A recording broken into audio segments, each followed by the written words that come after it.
My wife, Carole, looked me straight in the eye and told me to stay home. "Don't come to the gala tonight, Peter," she said. "It'll just be awkward. Alfred's going to be there." Alfred? Her ex. She also said she really needed to impress the senior leadership, and I'd be a distraction. I told her, "Completely understand. I'll stay in." What she didn't know was that I was the new regional director. I was a guest of honor. Her boss was flying in. The moment I walked into that ballroom, not as her husband, but as her new boss, the look on her face was something I will never forget. And Alfred, he looked like he'd just seen a ghost. This is a story about how quickly a house of cards can come crashing down. If you're ready for the whole story, and you love seeing the tables get turned, do me a favor. Hit that subscribe button right now for Inspiration Seeker. Give this video a like, and drop a comment below letting me know if you've ever been underestimated. You don't want to miss what happens next. Living in Manhattan, you'd think we had it all. Our apartment had a view of the city skyline that cost more than most people make in 5 years. It was the kind of place Carole always said she deserved. But the view was better than the atmosphere. For the last year, the air in our home had been thin and cold. The only thing that seemed to give Carole any real spark, any passion, was her job, Apex Solutions. She lived and breathed it. Her entire personality, her entire sense of self-worth was wrapped up in her title, Senior Manager. And for the past 2 months, the only thing she could talk about was the Metropolis Vanguard Awards, the annual company gala. For her, it wasn't just a party, it was a battlefield. And this year, she was a finalist for Manager of the Year. She'd say the name of the award with this reverence in her voice, like it was a Nobel Prize. And me? I was just Peter. I was the quiet husband in the home office. She'd walk past my study, glancing at my dual monitors and piles of reports, and give this little, tight-lipped smile. "How's the consulting gig going, honey?" she'd ask. That gig, as she called it, my remote consulting, was her polite way of saying small time. I never bothered to correct her. I never told her that my consulting was actually a high-level, confidential audit for a firm that was considering a massive acquisition of her company. I let her believe I was just tinkering with spreadsheets. She treated me like I was a project that had stalled, someone who just didn't get ambition. "Peter, you don't understand," she'd often say. "In this city, you're either climbing or you're falling. There's no in-between." She was so focused on her climb, she never thought to look up. She never thought to see who was already standing at the summit. She was getting ready for her big night, a night she was convinced would define her entire career. She had no idea how right she was.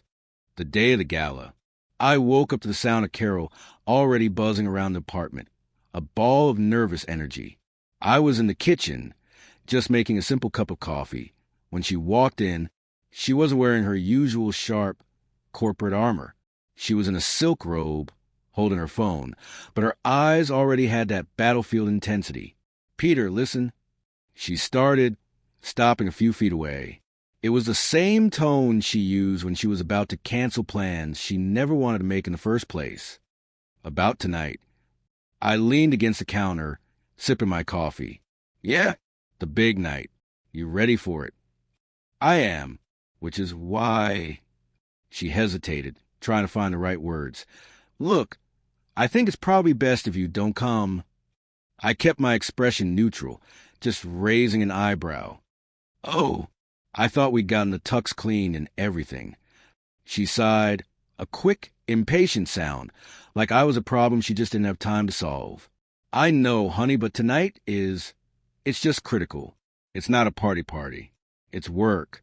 "I know what a company gala is, Carole," I said, my voice calm. "No, you don't." She snapped back, a flash of her true feelings breaking through. "Not at this level. The entire senior leadership team will be there. I'm a finalist. I need to be focused. I need to be on." She walked over and put her hand on my arm, but it wasn't a gesture of affection. It was a gesture of management. She was managing me. I can't be worried about whether you're comfortable or if you know anyone," she continued, her voice softening into a fake, placating tone. "I need to be free to network, to move, to be me. You understand, don't you? You think I'm a distraction, I said. It wasn't a question. It was a statement. It's just one night, she said, pulling away, her mind already back on her phone. We'll celebrate when I win. You can just stay in, order whatever you want. I just nodded. Right, no problem. I understand. Great, she said, relieved it was so easy. She gave me a quick peck on the cheek and then hurried off toward the bedroom, her phone already pressed at her ear. You're a lifesaver, she called out. I stood there in the kitchen for a long time, the coffee growing cold in my mug. A distraction, I thought. She had absolutely no idea. Later that evening, the apartment was filled with the scent of expensive hairspray and perfume. Carole was in the living room, fastening a diamond earring. Her gown, a deep emerald green, was laid out on the sofa. I was on my laptop at the dining table, pretending to work. I let the silence hang for a moment, then looked up. You know, Carole, I said casually, I'm still not clear on why I'd be such a distraction. I'm pretty good at shaking hands and eating small appetizers. She froze, her hand on her earring. She turned to me slowly, and I could see her shift gears. The busy executive look faded, replaced by one of manufactured concern. Peter, I didn't want to make a big deal out of it, she said, walking over. It's not just the networking. I told you, Alfred's going to be there. She said his name like it was a piece of bad news. She was breaking gently. Alfred, her colleague, her ex, the one she dated for a few months before she and I even met, or so the story went, the one she still talked about just a little too often. Right, Alfred, I said, leaning back in my chair. He's a rival for the award, isn't he? Wouldn't it be better to have me there? Show a united front. No, that's just it, she said, a little too quickly. It's weird. He gets weird. You know how he is. He's always trying to one-up everyone, and he's still, I don't know, hung up. He makes these little comments. It's awkward for me, and it will be incredibly awkward for you. She was framing it as a favor. She was protecting me from the unpleasantness. I just don't want you to have to deal with his attitude, she said, touching my shoulder. It's my work drama, and I'll handle it. Tonight is my night to win, and I don't want his drama or anyone's getting in the way. She sold it perfectly. The concerned wife, trying to shield her husband from her toxic, competitive ex-boyfriend. The ambitious manager, keeping her eye on the prize. It was a flawless performance.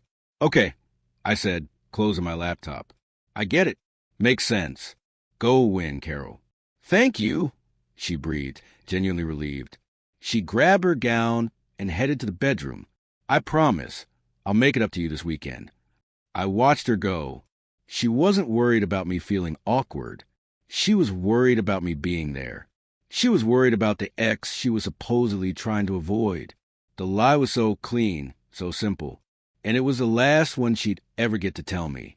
The door clicked shut. I heard the ding of the elevator down the hall, and then silence. The apartment felt empty, but the lies were still hanging in the air. Of course, at that moment, I only had my suspicions. It wasn't until later, when I had access to company communications, that I saw the full picture of what happened next. Carole didn't even wait for the elevator to hit the lobby.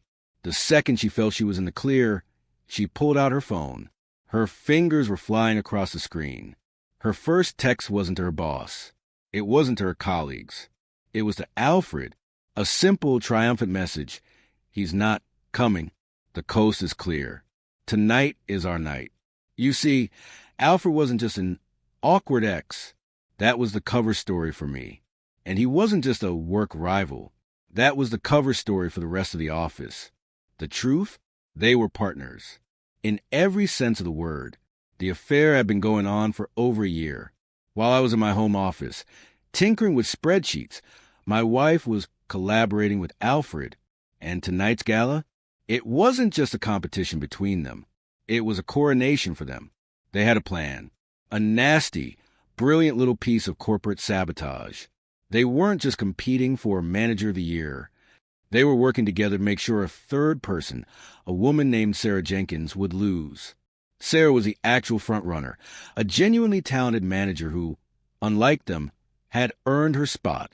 Alfred and Carole had spent the last month subtly torpedoing Sarah's biggest project, planting seeds of doubt in upper management, rerouting key emails, all while publicly smiling and wishing her luck. Their plan was simple. Alfred would win the big award. The win would trigger his promotion to director, the one he'd been promised. And Carole? She would slide right into the senior manager position that Alfred was vacating. It was a perfect two-part play. They would get the money, the promotions, and each other. Tonight at the gala, they thought they were just one acceptance speech away from having it all. They thought no one could ever find out. They thought they were the smartest people in the room. The moment the elevator dinged in the hall, signaling her departure, the act was over. I closed my laptop. The screen didn't show some simple consulting report. It displayed the finalized executive briefing for tonight's gala, complete with the event schedule and a speaking slot-marked introduction. New regional director. My consulting gig had officially ended, and my new role was about to begin. Carole was probably in the Uber by now. Picture me on the sofa, scrolling through a food delivery app. She was imagining the distraction, the awkward husband, settling in for a quiet, unimportant night at home. That was the Peter she needed to believe in, the one who was small, safe, and beneath her. That was a version of me that allowed her to justify her ambition and her betrayals. But that Peter wasn't home tonight. I walked into our bedroom, past the unmade side of the bed she just left, and went to the walk-in closet. I didn't go to my side, filled with the simple, unassuming clothes she was used to. I went back, to a section she never even looked at. I unzipped a garment bag, and inside, hanging perfectly, was a custom-tailored tuxedo. Not rented, not recently cleaned. This was a uniform for the world I actually lived in, the world she had no idea about. I took my time. I put on the starched shirt. The cuff links were heavy, solid gold. The silk of the bow tie was smooth. As I finished straightening the jacket in the mirror, my other phone buzzed. Not the personal one I shared with Carole. This was the work phone. A single text message lit up the screen. It was from Mr. Harrison, the CEO of the entire Apex Solutions Corporation. The message was short and to the point. Peter, the escalator is downstairs. The board is in place. Looking forward to the big reveal. Welcome to Apex. I gave one last look around the apartment. Her awards were on the shelf. She was off to play her part. And now I was off to play mine. I walked out of that apartment, leaving the distractant behind. The black Escalade was waiting at the curb. The driver opened the door. It was time to go to work. The Escalade didn't pull up to the main entrance with all the other Ubers and limousines. It glided, quiet and dark, to a private service entrance at the side of the hotel. Mr. Harrison, the CEO, was already waiting for me inside, not in the main ballroom, but in a private holding suite reserved for the board. Peter, he said, shaking my hand firmly.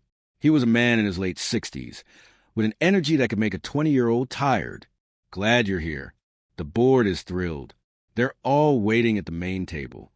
From where we were, we could hear the muffled sound of the party in full swing, the clink of glasses, the dull roar of 1,000 conversations, the sound of a live jazz band. This was the main event, the Metropolis Vanguard Awards. And down there, in that sea of tuxedos and gowns, was Carole. I could picture her perfectly.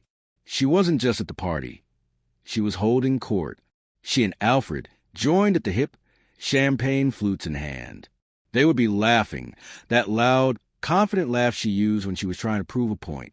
They'd be nodding seriously at her boss, Greg, agreeing with whatever he said, all while scanning the room, making sure the right people saw them together. They were untouchable. They were on top of the world. Their plan, the one built on lies and sabotage, was just moments from paying off. They felt smart. They felt powerful. And I know for a fact, right about then, her boss Greg pulled her aside. I'd met Greg twice during my audit, and he was the exact kind of middle manager who loved a good piece of gossip. Big night, Carole, he would have said, his voice a little too loud. You're a shoo-in for the award. And listen, the new regional director is here tonight. He's the official guest of honor. You must make a good impression. This is a guy we all need to impress. I can just see the jolt of ambition in her eyes. A new boss, a new ladder to climb. She had straightened her emerald dress, flashed from her most brilliant, fake smile, and started scanning the crowd, looking for the most important person in the room. She was hunting for the new regional director, never once thinking, not for a single second, that the man she was looking for was the one she told to stay home. Backstage, and holding sweet, Mr. Harrison checked his watch. "Well, Peter," he said with a grin, "it's almost showtime. They've just finished the appetizers. Ready to meet the team?" "Ready as I'll be," I replied, adjusting my bow tie. "Excellent." He clapped me on the shoulder. "Let's give them the introduction they deserve." Out in the ballroom, the lights dimmed slightly. The jazz music softened.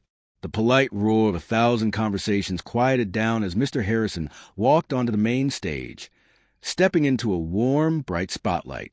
The entire room, hundreds of ambitious, shark-eyed professionals, turned their attention to the man who signed their paychecks.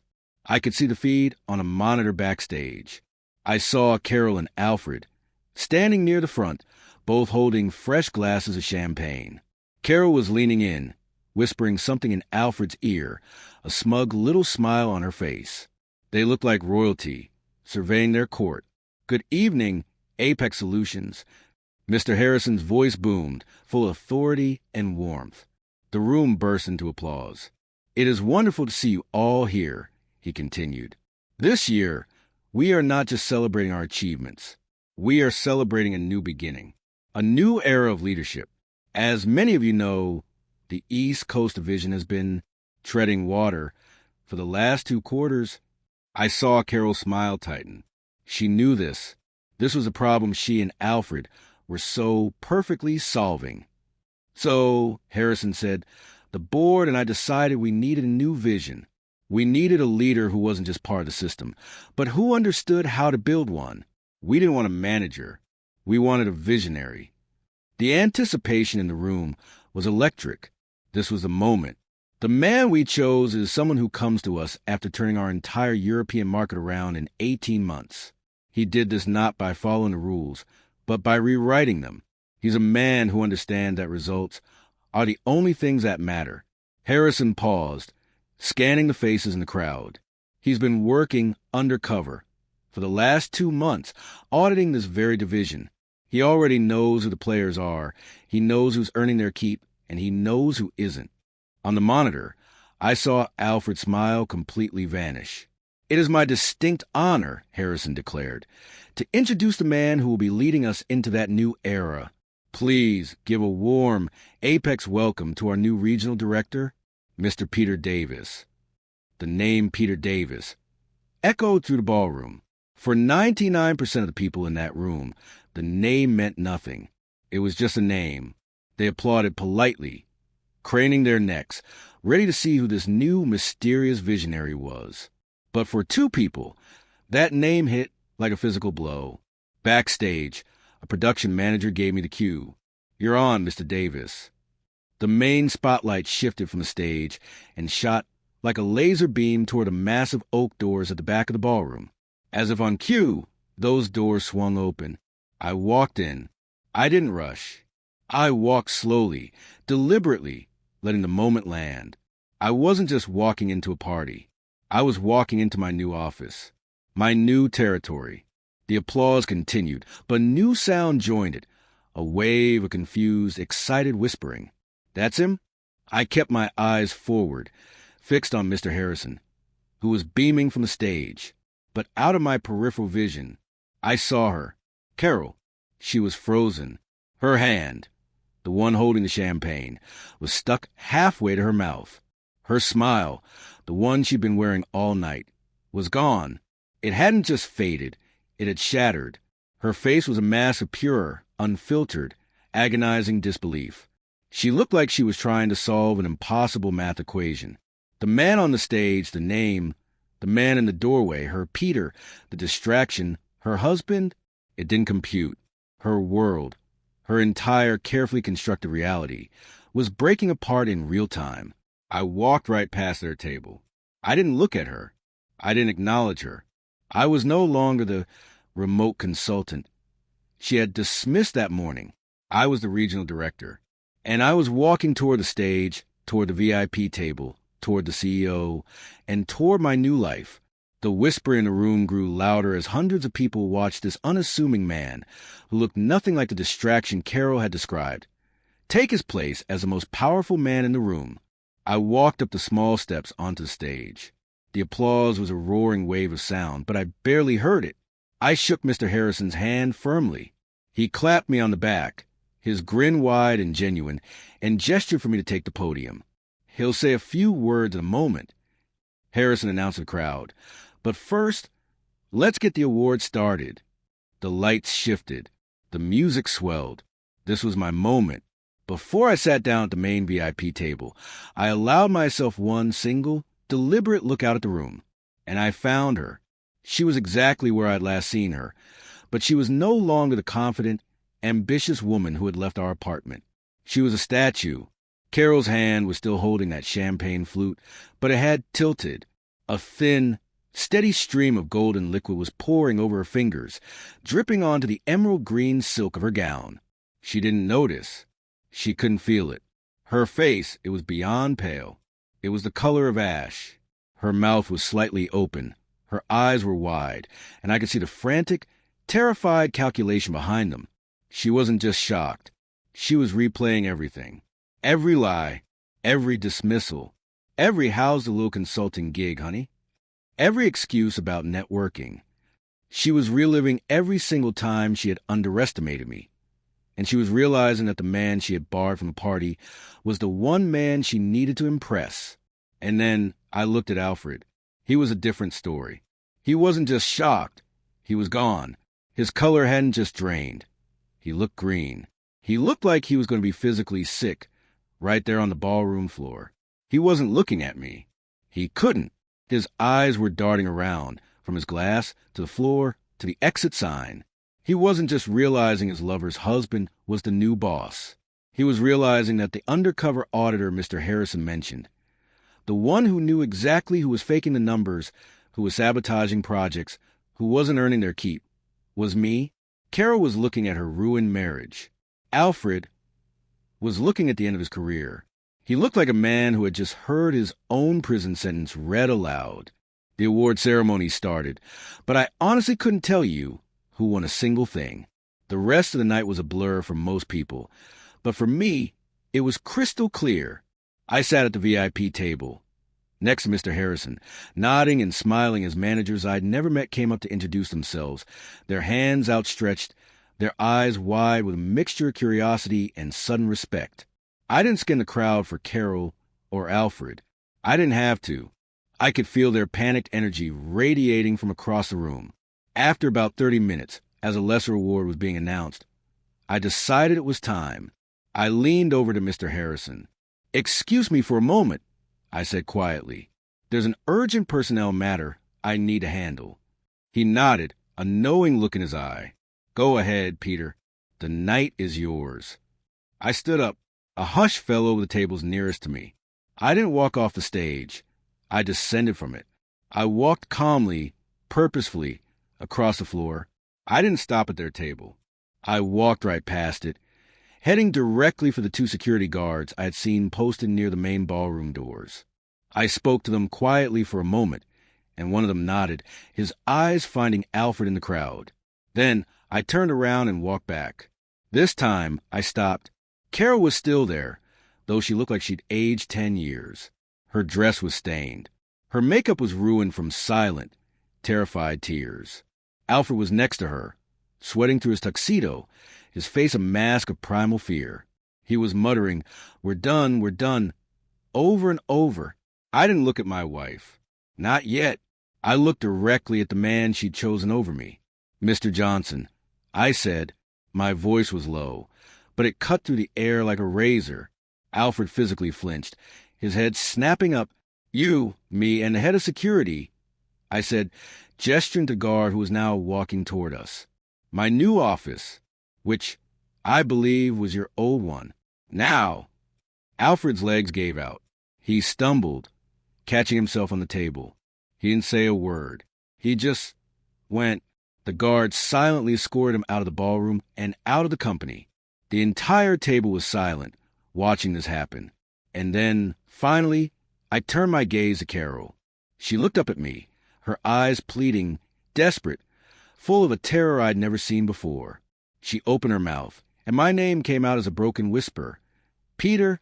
I looked at her, at the ruins of her ambition, at the woman who had dismissed me just that morning. Carole, I said, my voice completely devoid of any emotion. We'll talk about your networking at home. And with that, I turned, walked back to the VIP table, and sat down to finish my evening. The conversation with Alfred was short. It wasn't really a conversation. It was a termination. The audit I conducted, the remote consulting I'd been doing from our dining table, had laid it all bare. The falsified sales numbers, the deliberate sabotage of Sarah Jenkins' project, the expense reports for client dinners that were, in reality, just romantic evenings for him and Carole. He was lucky I didn't have him arrested for corporate fraud. He was escorted out of the building. His high-flying career at Apex Solutions was over before the gala even finished. And then there was home. I didn't ride back in the Escalade. I took a separate car.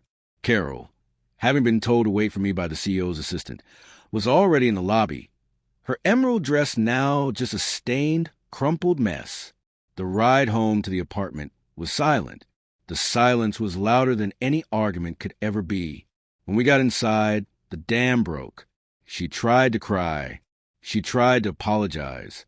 She tried to explain, to frame it as a terrible mistake, a moment of weakness. I just stood by the window, looking at the city skyline. It wasn't just a mistake, Carole. I said, my voice quiet. It was a choice. You didn't just lie about Alfred. You built our entire life on the assumption that I was less, that I was small. She tried to deny it, but we both knew it was true. The man she'd had an affair with, the man she conspired with, that wasn't even the core of the betrayal. The core, the part one would never forget, was that she had looked at me every single day and decided I was not worth her respect. I was a distraction, an awkward attachment. The apartment is in my name, I said, finally turned to look at her. My consulting gig paid for it. It paid for all of it. The car, the vacations, the gown you're wearing. The color drained from her face again. I want you out by morning, I said. Our lawyers will handle the rest. She was right about one thing. That night to define her career and her life. Apex Solutions is doing better than ever. The first thing I did as regional director was to call a meeting with Sarah Jenkins. I showed her the real data, the sabotage. I told her the Manager of the Year award had been hers all along. She's my new director of operations now. She earned it. Sometimes in this city, you can be so focused on climbing the ladder, you never stop to see who's holding it. Or, in Carole's case, who owns it.